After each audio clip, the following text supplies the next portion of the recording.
குடும்பத்துல சமாதானமே இல்லையா? அந்த பிசினஸ்ல ஒரு முன்னேற்றமே இல்லையா?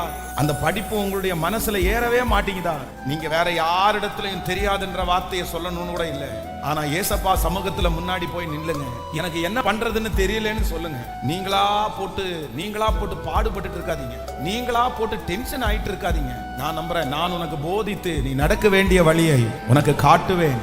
உன்மேல் என் கண்ணை வைத்து உனக்கு ஆலோசனை சொல்லுவேன். ஹல்லேலூயா. உங்க பிள்ளைகளை பார்த்து எத்தனையோ பிள்ளைங்க சின்ன வயசுல நிறைய பெண் பிள்ளைங்க அம்மாங்களை பார்த்து சொல்லுவாங்க, மம்மி எனக்கு எப்படி ரசம் செய்யணும்னு சொல்லி கொடுங்க மம்மி. கல்யாணம் ஆகி மாப்பிள்ளை வீட்டில் போய் உட்கார்ந்துட்டு அங்கே அவர் முட்டை கேட்குறாரு, இந்த மாதிரி கரண்டி ஆம்லேட் கேட்குறாரு, எப்படின்னு தெரியலன்னு உடனே அவங்க வீட்டில் இருக்கிற அம்மா வந்து என்னமோ பண்ணி தொலை அப்படின்னு சொல்லுவாங்களா? சொல்லுங்க, அப்படி சொல்லுவீங்களா? யாராவது எந்த தாயாவது சொல்லுவோமா? தெரியாது அப்படின்னு தன்னுடைய பிள்ளை சொன்னா, எழுதிக்க மகளே, எழுதிக்க கடுகு வெங்காயம் இது அப்படின்னு லைனா போட்டுட்டியா, நீ ஒன்றும் பிரச்சனை இல்லை, போன்லயே கூட இரு, நான் உனக்கு சொல்லித்தரேன், மம்மி நான் உனக்கு சொல்லித்தரேன் அப்படின்னு தெரியாதுன்ற வார்த்தையை நம்முடைய பிள்ளைகள் சொல்லும் போது நம்ம அவங்களுக்கு கற்றுக் கொடுக்கிற வரைக்கும் அங்க அந்த அப்பாவுக்கு தெரிஞ்சிருச்சுன்னா தன்னுடைய பிள்ளை அதுல தேர்ற வரைக்கும் அந்த பிள்ளைக்கு அவங்க அம்மா அப்பா சொல்லி கொடுக்காம இருப்பாங்களா?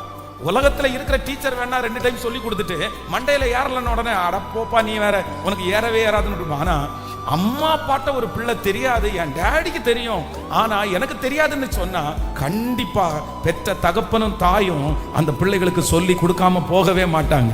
பொல்லாதவர்களாகிய நீங்களே உங்கள் பிள்ளைகளுக்கு நல்ல இவுகளை சொல்லிக் கொடுக்கிறதுக்கு கற்றுக் கொடுக்கும் போது பரமபிதாவாகிய அவர் தெரியாதுன்னு சொல்றவங்களை விட்டுருவாரா? தெரியாதுன்னு சொல்றவங்களை விட்டுருவாரா? 2 கைகளை மேல உயர்த்தி சொல்லுங்க, இந்த பிசினஸை எப்படி கொண்டு போறதுன்னு எனக்கு தெரியலப்பா, இந்த ஃபேமிலியை எப்படி நடத்துறதுன்னு எனக்கு தெரியலப்பா. சொல்லுங்க, அந்த அந்த அந்த அந்த மகிமை வரட்டும். எனக்கு என்ன பண்றதுன்னு தெரியலப்பா, எனக்கு எந்த ஞானமும் இல்லை. ஆனா பைத்தியங்களை தெரிந்து கொண்டு ஞானி ஆக்குறவர் நீர்தானே.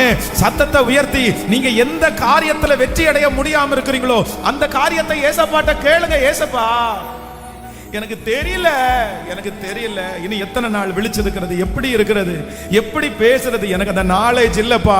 நீங்க சொல்ல அந்த மகிமை கர்த்தர் சமூகத்துல இருந்து கடந்து வருது. சொல்லுங்க, அந்த காரியத்துல உங்களை கர்த்தர் தேறினவர்களாய் கர்த்தர் மாற்றினார்.